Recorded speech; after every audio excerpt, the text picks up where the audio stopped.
My name is Greta Thunberg. I am 16 years old. I come from Sweden, and I want you to panic. I want you to act as if the house was on fire. I have said those words before, and a lot of people has explained why that is a bad idea. A great number of politicians have told me that panic never leads to anything good. And I agree. To panic, unless you have to, is a terrible idea. But when your house is on fire and you want to keep your house from burning to the ground, then that does require some level of panic. Our civilization is so fragile, it is almost like a castle built in the sand. The facade is so beautiful, but the foundations are far from solid. We have been cutting so many corners. Yesterday, the world watched with despair and enormous sorrow how the Notre Dame burnt in Paris. Some buildings are more than just buildings. But the Notre Dame will be rebuilt. I hope that its foundations are strong. I hope that our foundations are even stronger, but I fear they are not.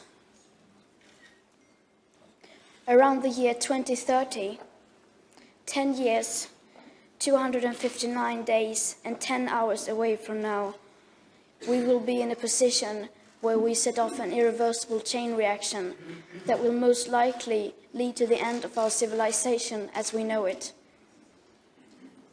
That is, unless, in that time, permanent and unprecedented changes in all aspects of society have taken place, including a reduction of our CO2 emissions by at least 50%. And please note that these calculations are depending on inventions that have not been yet invented at scale. Inventions that are supposed to clear our atmosphere of astronomical amounts of carbon dioxide. Furthermore, do these calculations not include unforeseen tipping points and feedback loops, like the extremely powerful methane gas escaping from rapidly thawing Arctic permafrost? Nor do they include already locked-in warming hidden by air pollution, nor the aspect of equity or climate justice clearly stated throughout the Paris Agreement, which is absolutely necessary to make it work on a global scale. We must also bear in mind that these are just calculations, estimations. That means that these points of no return may occur a bit sooner or later than that. No one can know for sure. We can, however, be certain that they will occur approximately in these time frames, because these calculations are not opinions or wild guesses. These projections are backed up by scientific facts concluded by all nations through the IPCC. Nearly every major national scientific body around the world unreservedly supports the work and findings of the IPCC. We are in the midst of the 6th mass extinction, and the extinction rate is up to 10,000 times faster than what is considered normal, with up to 200 species becoming extinct every single day. Erosion of fertile topsoil, deforestation of our great forests, toxic air pollution, loss of insects and wildlife, the acidification of our oceans. These are all disastrous trends being accelerated by a way of life that we, here in our financially fortunate part of the world, see as our right to simply carry on.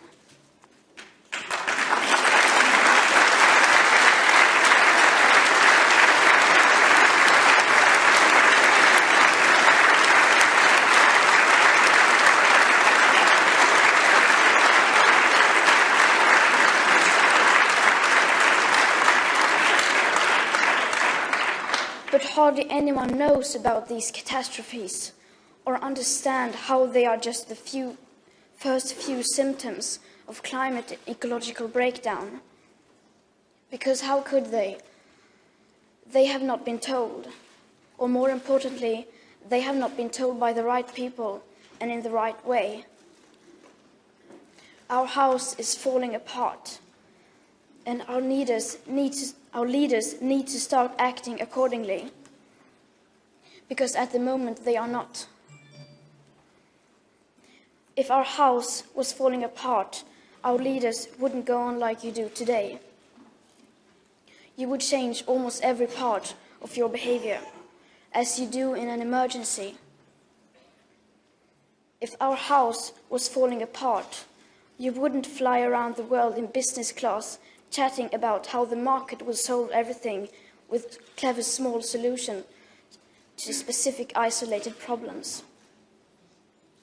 You wouldn't talk about buying and building your way out of a crisis that has been created by buying and building things. If our house was falling apart, you wouldn't hold 3 emergency Brexit summits and no emergency summit regarding the breakdown of the climate and environmental.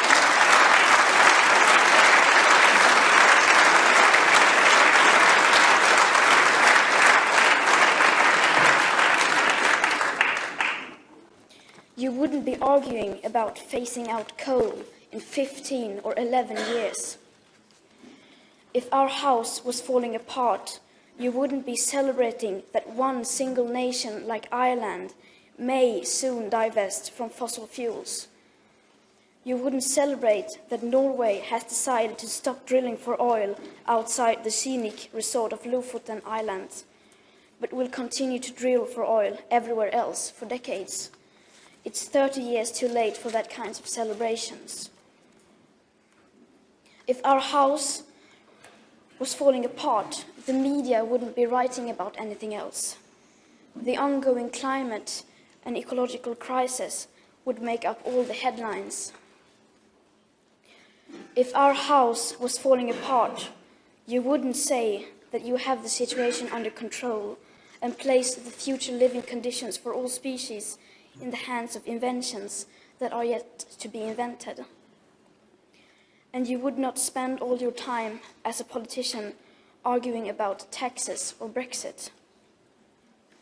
If the walls of our house truly came tumbling down, surely you would set your differences aside and start cooperating.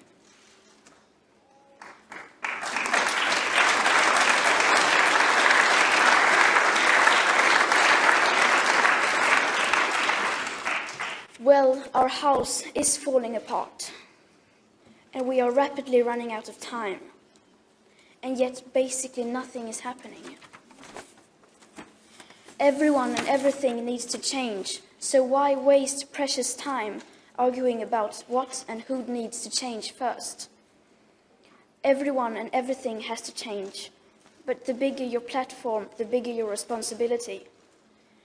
The bigger your carbon footprint, the bigger your moral duty.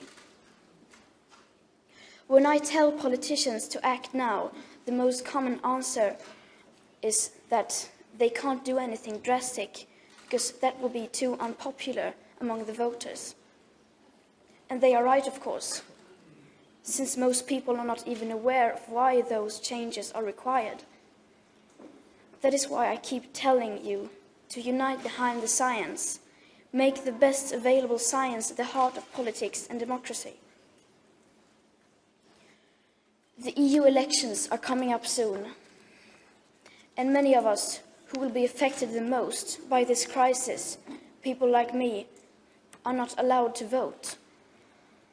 Nor are we in a position to shape the decisions of business, politics, engineering, media, education, or science. Because the time it takes for us to educate ourselves to do that simply does no longer exist. And that is why millions of children are taking it to the streets, school striking for the climate to create attention for the climate crisis. You need to listen to us, we who cannot vote. You need to vote for us. for your children and grandchildren. What we are doing now can soon no longer be undone. In this election, you vote for the future living conditions for humankind. And though the politics needed do not exist today, some alternatives are certainly less worse than others. And I have read that some parties do not even want me standing here today because they so desperately do not want to talk about climate breakdown.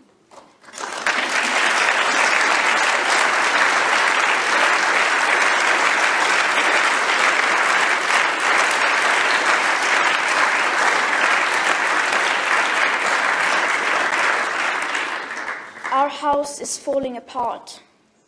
The future, as well as what we have achieved in the past, is literally in your hands now. But it's still not too late to act. It will take a far-reaching vision. It will take courage. It will take a fierce determination to act now, to lay the foundations where we may not know all the details about how to shape the ceiling. In other words, it will take cathedral thinking. I ask you to please wake up and make the changes required possible. To do your best is no longer good enough. We must all do the seemingly possible. And it's okay if you refuse to listen to me. I am, after all, just a 16-year-old schoolgirl from Sweden.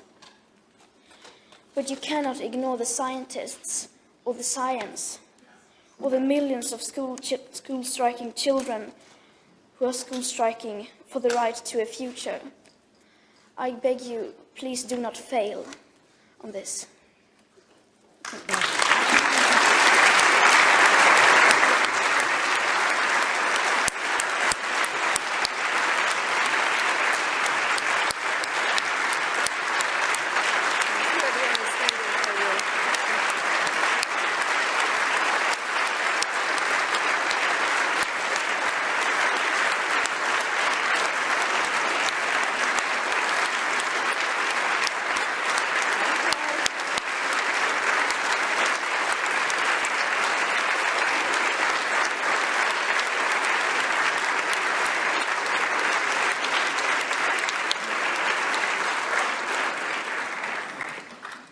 Thank you very much, Greta.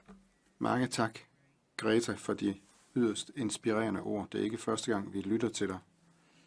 Og vi beundrer dit mod, og dine ord, de går jo lige i hjertet på os alle, både unge og gamle.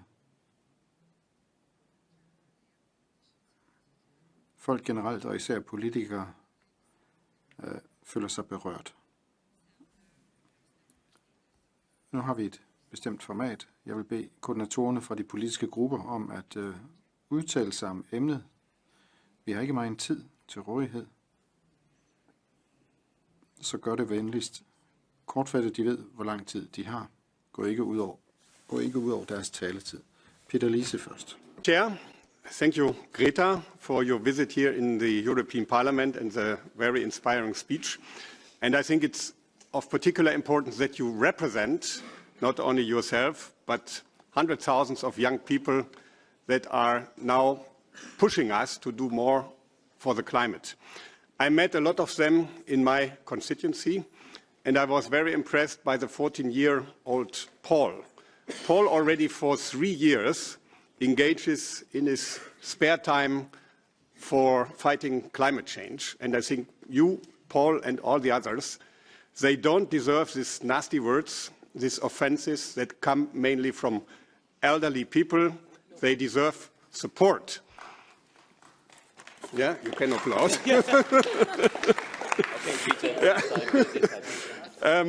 And of course, there is this big debate, should you do it during school time or not? No. I was also, during my school time, asked even by my teacher to go on the street and to fight for the support for private schools in Germany. And I did so, and I think what you are doing is much more important. So I will not hide my position. In the long run, of course, it should be done also outside the school time, but this is not the topic. And even in school, you get not a very good degree if you only speak about what is not the topic. The topic is climate change. And climate change is probably the biggest challenge for our political generation. This is not my words, this is the words of our chairman, Manfred Weber, when we ratified the Paris Agreement. And that's why we need to do something, we need to do much more.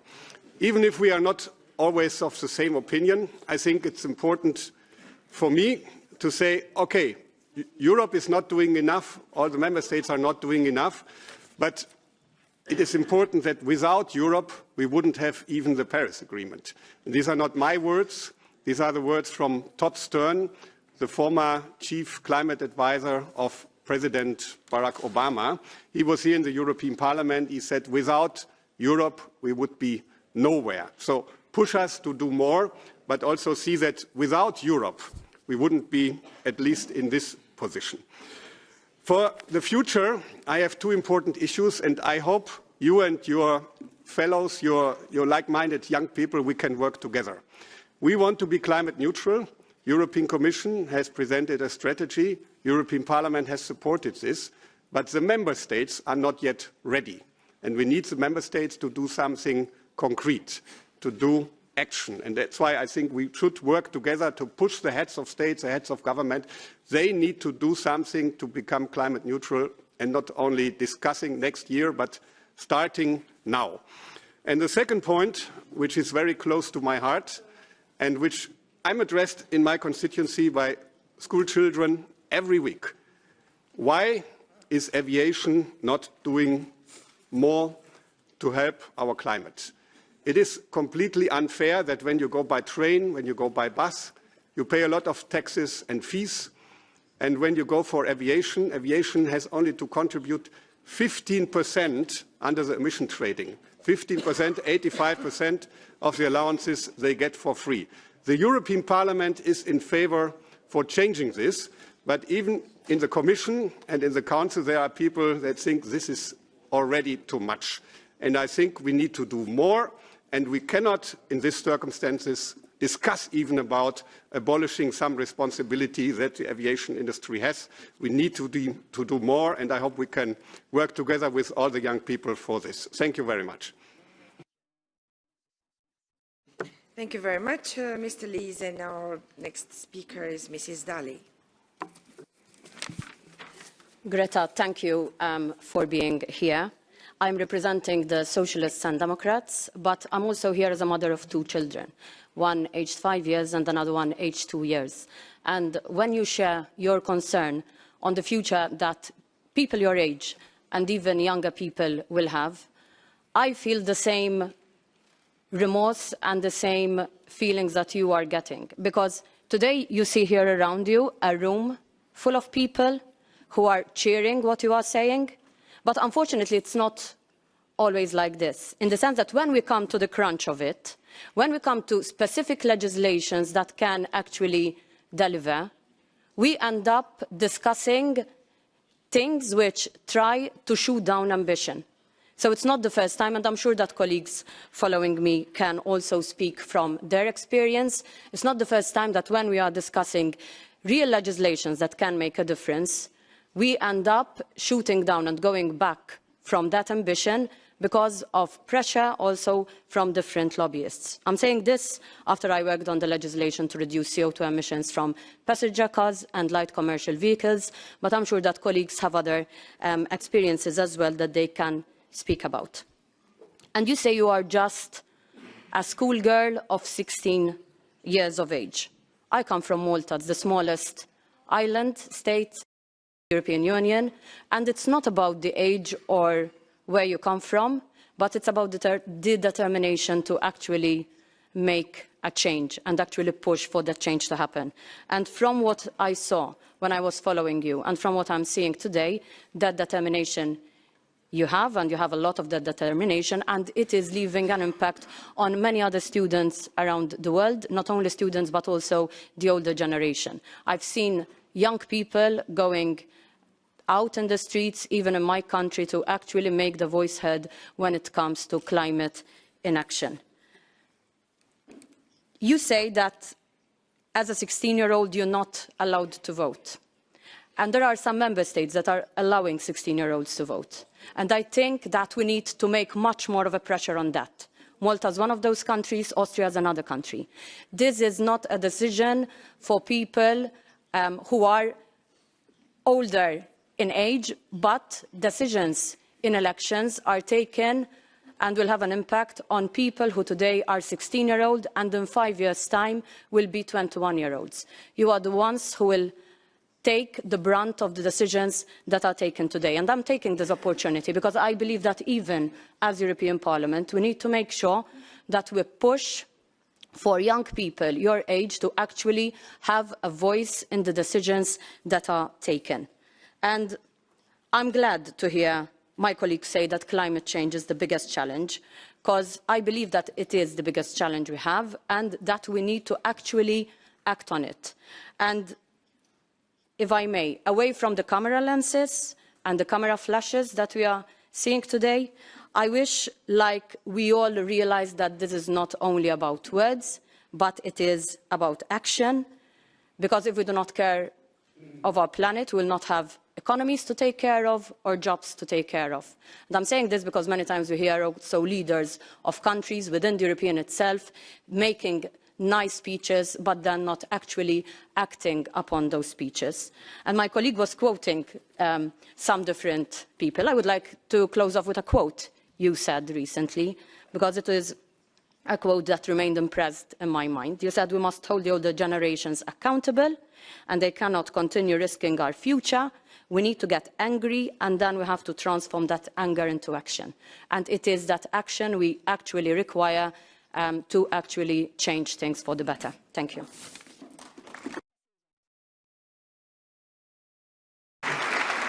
Thank you. Now, Mr. Demesmaeker. Yes, Chair, thank you. I will speak in my mother tongue, if I may. So I will speak in Dutch.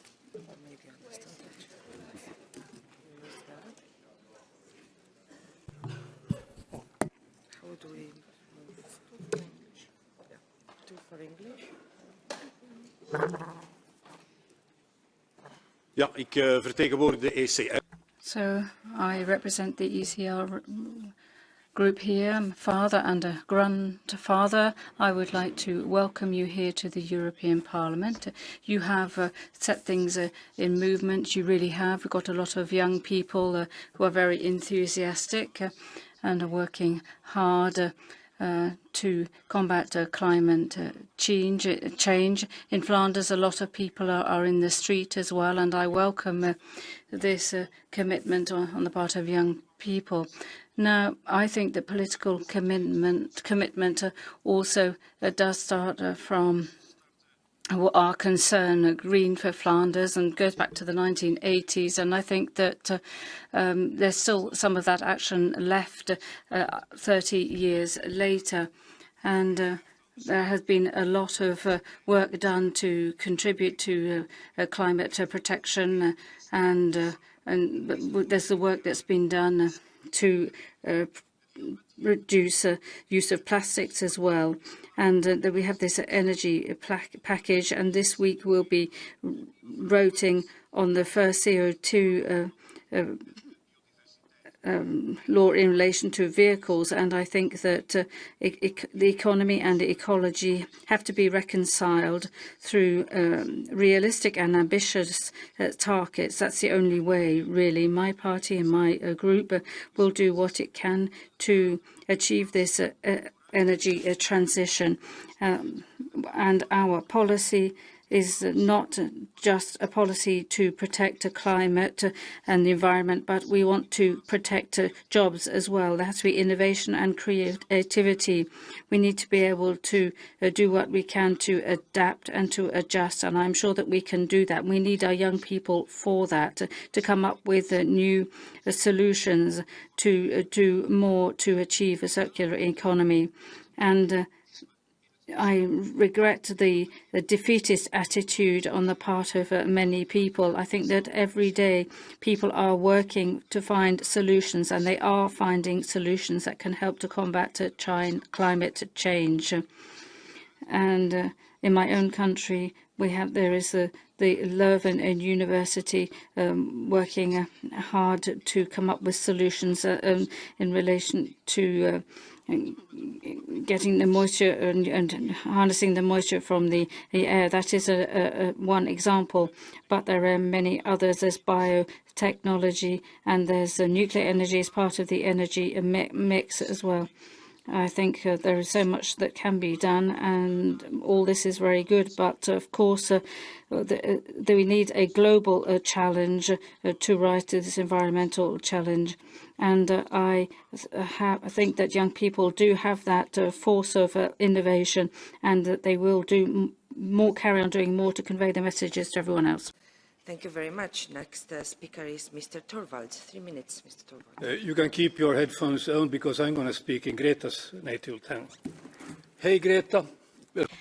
Hello, Greta, and welcome to the European Parliament. It would be a bit more fun if my name was Hansel, because then we would be Hansel and Greta stepping out into the big forest, trying to make life difficult for the Wicked Witch of climate change. Unfortunately, Hansel is not my name. My name is Niels. I'm called Nicke, and I'm sure, as you can hear from my accent in Swedish, that I'm from Finland. I sound a bit like what the Swedes usually say the Moomin Trolls sound like. Now, you've come to the right place, because if there is one European institution that does try to change life, when we talk about climate and the environment, then this is the place. We will be making all the important decisions in the future as well. And we will be able to make the reality that you mentioned our future. I usually say that I'm not here for my own benefit. I'm here for my grandchildren. I have 3 grandchildren. They're slightly older than you. And I have 3 other grandchildren who are a bit younger than you. And if, when I now go home to Finland, at least my eldest grandchild will ask me whether I actually spoke to Greta. And I can now say, yes, I did. I promised to become a better grandfather and a better parliamentarian in trying to deal with these tasks. Now, for the past 5 years, we have taken a number of important decisions. And you're probably right when you say that we haven't done enough. But we have tried to become stricter on the emissions trading. We have tried to make commitments in terms of transport and construction to make it easier to reach our targets. We have made decisions on land use. We've fought with our friends here around the table about emissions from vehicles. But then we have a very specific problem. We all were fairly much in agreement that we need electric vehicles in the future, but if they are being fueled with dirty electricity, then they actually lead to more emissions than diesel-fueled cars. So this means that we need to put a great deal of effort into overhauling our electricity supply system, and that will be one of our big challenges over the coming years. I do promise you one thing. I will visit you in Sweden when we have made the decisions that you demand of us. It may not be tomorrow or the day after. It may take us some years. But I think, as you can hear from the rounds of applause here, that everyone here thinks that you're doing the right thing, and we want to support you. Thank you. Thank you very much. Next speaker is Mr. Eickhout. Welcome, Greta Thunberg. And thank you. I know you hate it when politicians thank you, but for one thing I really want to thank you is that we know that the upcoming elections will be about climate change. Today another poll was released indicating that a big majority of European citizens, for them to go to the voting booth for the European elections, will be on the basis of climate change. And this is really partly because of all your great work and all the students and the Fridays for Future. And that is something that we have to thank you for, certainly coming from a Green Party where we've been fighting this issue for a long while and not always been as successful as you would have liked to see. And maybe that is now I can turn to my colleagues.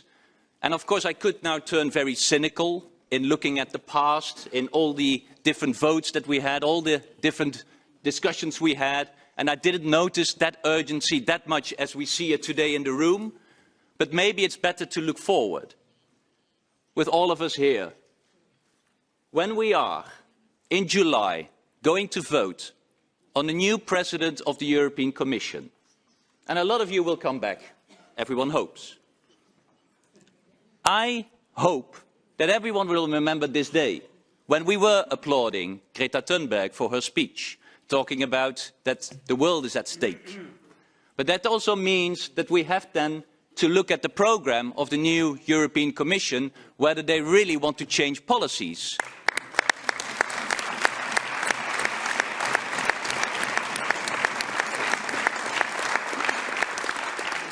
Policies to phase out coal, policies to put a real price on carbon, policies to make aviation really pay, policies to make sure that the European budget doesn't pay 1 cent to fossil fuels, policies that is really greening our agriculture, which we have not done until now.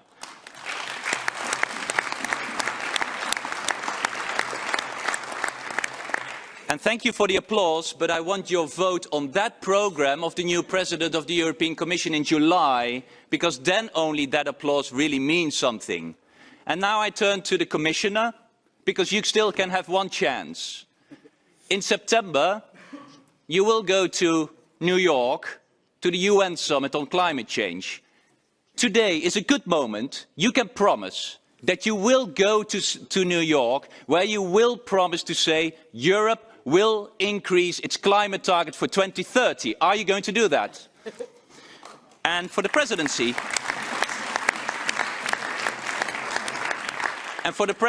because you will have your Future of Europe summit in Sibiu on the 9th of May, will you make sure that in that summit, indeed, the Council and all the Member States will adopt its climate-neutral plan for 2050, including an update and an increase of our emission targets for 2030. Only then this meeting has been successful, because then we really put words into action here at the Council and at the Commission. And thank you for that, Greta Thunberg.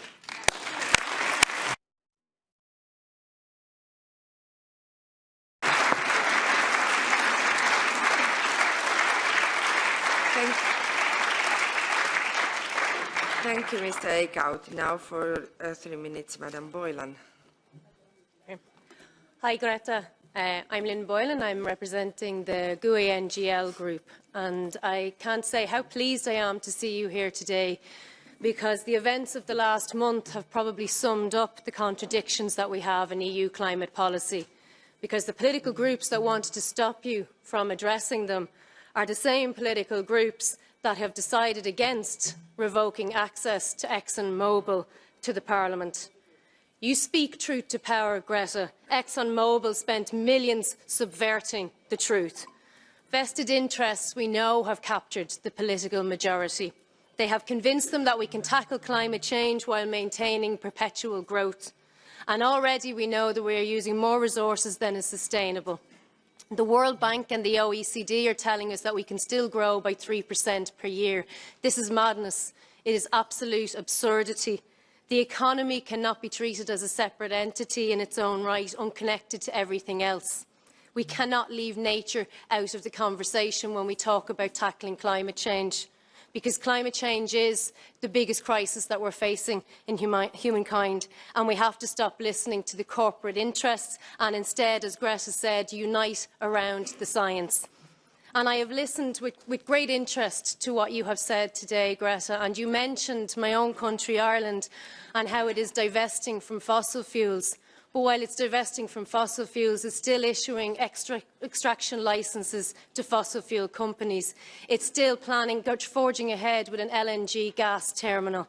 So what you want from all of us who are in this room, the people who have the political mandates, is to fight for the emergency response to climate change. That's, I assume, what you came here today, not to be patronised, not to have us all nod in agreement. You want us to act on the political mandate that we've been given and to take deep, far-reaching measures that are required. And that means leaving fossil fuels in the ground. It does not mean pumping millions of EU euros into gas infrastructure. It means ramping up our ambition so that we stay within the 1.5 degrees in climate change. If we can have emergency conferences for banking crisis and Brexit, we can have it for climate change too. We need a credible path that leads us towards carbon net neutrality well before 2050. We need less extractive production, less consumption. We want localisation over globalisation. In other words, it's time that the EU powered down. So I commend you, Greta, for the stance that you've taken and the inspiration that you've given to young people across the world, including in all of the EU countries. And as I said, I say that to not patronise you. And I say it sincerely, that I must do better as an elected rep, but every single one of us in this room must do better. Thank you very much.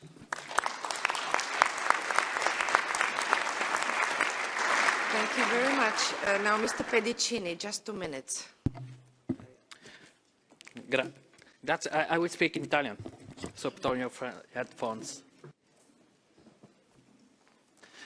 Bene, grazie, Greta. Thank you very much, Greta. I'd like to thank you indeed for your presence and for what you had to say, and also involving everybody in this particular discussion, and I think this is absolutely necessary. Thank you so much. And I'd like to mention that, of course, this has been done by a young girl who's living the life of a young girl, and she has brought forward all of these particular issues to all of us. And I think, indeed, it's absolutely necessary to understand that there are so many falsehoods behind all of this particular discussion that's taken place. In other words, so much has been concealed with regard to all of this, and nothing has been done. Nothing has been done before. And indeed, your words and your contribution is extremely important on this particular front. So, panic, I think, really, as you said, this is a moment for panic in many, many ways. We have to look at all that is out there. We have to look at the issues that are there, and we have to fight against them, fight against cars, fight against all of these emission-producing mechanisms that have been. This entire structure has to be gotten rid of. And a young girl brings before us these particular issues, and indeed we have to be ever so grateful to you, Greta, for bringing forward these issues that nobody has mentioned. Thank you. 2 minutes. Merci, Madame la Présidente. Comme souvent dans... Thank you very much, Chair. As often in human life, excesses in one direction are followed by excesses in the opposite direction. I think that your generation is aware of the damage that has been caused by the previous generations, and this is a very good thing. It's absolutely essential. But I think that we had the industrialization and intense farming aimed at trying to achieve as much profit as possible. But I think that we don't want this to be followed by an opposite excess. Let's be reasonable here. I think we're right to be have indignation, but we have to be measured in our words. We have to base ourselves on science, and we cannot be based on shock sentences and on our emotions alone. I think that we have to be aware of disinformation, and we have to be we protect ourselves as well from lobbying and from the finance world. I think that we have to have excellence. We have to aim at that. Otherwise, we can be ridiculous. I think that we can't get it wrong today, and we have got it wrong in the past. Sometimes we have to avoid all form of hysteria. We really do. We mustn't be irresponsible at all. Now, the last report by the French Agronomy Institute in relation to carbon footprint of forests drew attention to the fact that there was a lack of reliable calculations. We do have to take measures, but we have to invest in innovation, that's true, but we have to take account of economic balances. We have to take over SMEs, and we have to take account of jobs as well. We have to save jobs, so we are relying on your generation. We're counting on your generation to do more. Thank you. Thank you very much. So that concludes the round of speakers on behalf of the political groups. And now I'd like to invite the representative of Romanian Presidency, the State Secretary, Madam Ciot, to commit to increase the national determined contributions in this Sibiu summit, as this House repeatedly insisted upon. So, Madam Ciot, you have the floor. Thank you, Madam Chair. I would like to thank the European Parliament for inviting the Romanian Presidency to this meeting. First of all, I would like to take this opportunity to salute Ms. Greta Thunberg for her engagement in the fight against climate change and for raising awareness about the issue, particularly among other young people, and the responsibility that we have for our planet and for our citizens, especially the future generations. More than just launching a movement and inspiring a generation, you are also awakening the consciousness of older generations, including the parents, teachers, politicians, and decision makers of this world.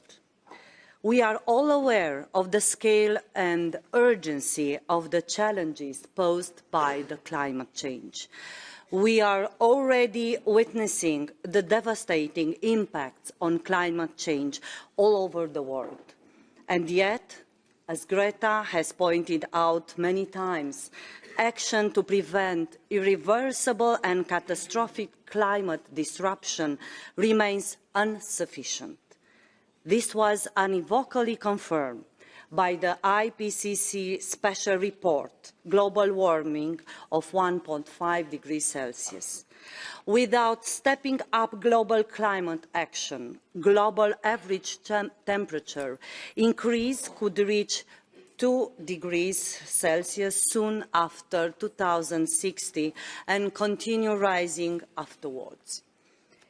It is therefore urgent to strengthen the global response to the threat of climate change, and the European Union is determined to help raise a global action and lead the way. At the meeting of the European Council last month, our heads of state and government reiterated the EU's commitment to the Paris Agreement. The European Union, with its present ambitious policy framework, continues to lead the way on climate action. It is broadly on track to achieve its 2020 greenhouse gas, renewable energy and energy efficiency targets. It has also agreed on ambitious targets for further reducing its greenhouse gas emissions by 2030, and those targets have now been translated into EU legislation. In particular, those laws will ensure continued emission reductions in the industrial and power sector and ambitious binding national reduction targets for all EU member states in other sectors, such as buildings, transport and waste. Combined with other sectoral policies, for example, concerning the development of renewable energy, energy efficiency requirements and carbon dioxide emission standards for motor vehicles, this guarantees that the EU will achieve its 2030 targets of reducing its greenhouse gas emission by at least 40% compared to 1990, and thus also fulfill its nationally determined contribution to the Paris Agreement. With a view to the preparation of the EU's long-term strategy, the Council is currently discussing a communication presented by the Commission. In the communication, the Commission analyses various scenarios for long-term emission reductions. Those pathways would achieve greenhouse gas emissions reduction ranging from 80% to 100% within the EU by 2050. The communication is actively debated within the Council. The Romanian presidency wishes to enable as broad and comprehensive debates for all relevant sectors: environment, energy, transport, industry and competitiveness, agriculture and finance. The ministerial debates held so far have highlighted the fact that there is a shared recognition of the need for action. The European Council has also emphasized the importance of the EU submitting an ambitious long-term strategy by 2020, striving for climate neutrality in line with the Paris Agreement. Moving toward a low-carbon economy will require major changes. We need to be managed carefully in order to ensure that the transition is a just and socially balanced way for all. The Council will continue and intensify its discussion on the long-term vision. We also look forward to the high-level events planned at international level in 2019, which provide an opportunity to mobilize political will to raise global ambition, such as the UNFCCC Secretary General Climate Summit in September 2019. Which brings me to the end of my comments, whereby I would again like to thank the Parliament for organising this discussion. I close by a special thanks to Greta for being the inspiration and for spreading the message about climate change. You have also helped to give a voice to the concerns of the young people, notably by sparking the now famous school strikes for climate, which have spread around the world. I hope and believe that those strikes will become unnecessary, as increasing global and EU action against climate change will help to put us on the right path toward the long-term goals of the Paris Agreement. Europe and the world will need bright, well-trained and committed young people to build a climate-neutral future. Thank you. Thank you very much. Thank you for your commitment and the recognition of Europe's role. Commissioner Arias Cañete, thank you for joining us today at this meeting with Greta Thunberg. You are responsible for putting forward so much decisive legislation to tackle the climate change topic, so you have the floor. Madam President, honourable members of the European Parliament, ladies and gentlemen, I would like to thank Greta Thunberg not only for coming today to the European Parliament, but also for giving face and voice to our young people taking to the streets in growing numbers, demanding more climate action. We are calling for more action now, and rightly so, because the urgency is clear. You want us to act, and rightly so, because by the time your generation will be in the driving seat, in politics, in public service, in business and elsewhere, it will be too late to stop climate change. Your message is very clear, and we listen to you very clearly. To me, your message is an encouragement to do more, and for that, I thank you. We in Europe have claimed leadership in this, and we must assume it in full. We have acted, we continue to act, but now we must act more and faster. We have based our action on the latest available science, and we have always sought to foster multilateral solutions to global problems. Thanks to our commitment, we now have the Paris Agreement, and this means a multilateral consensus to contain global rise in temperature to well below 2 degrees and to make efforts to stay at 1.5. But we also know that there is a major gap between the goals of the Paris Agreement and the current efforts to achieve them. The bad news is that science tells us that staying at 1.5 will mean painful adaptation, but we will still leave us with a world we would recognise. It tells us that accepting 2 degrees would mean an already very different and very difficult world. And beyond this, science tells us that the youth of today would live in a world we would not recognise. These are the inescapable implications of the IPCC special report on 1.5 from last October. But the good news is that the same IPCC report also tells us that pathways towards well below 2 degrees and even 1.5 are still possible. This is possible if we decide to start now the deep transformation of our economy and our society that scientists tell us is necessary. The report concluded that to be on a pathway to 1.5 with no limited overshoot, human-induced CO2 emissions need to drop to net zero around 2050, and the world needs to reach net zero greenhouse gas emissions, what we call climate neutrality, sometime between 2060 and 2080. To achieve this, it is clear that developed industrialized nations should reach climate neutrality very much earlier. It is for this reason, and building on action already taken, mainly the recently adopted European Union legislation to achieve our objectives for 2030, that the Commission has proposed to make the European Union economy CO2 negative before 2050 and to achieve net zero greenhouse gas emissions climate neutrality by 2050. Our young generation asks us to act according to science, and the European Commission has delivered.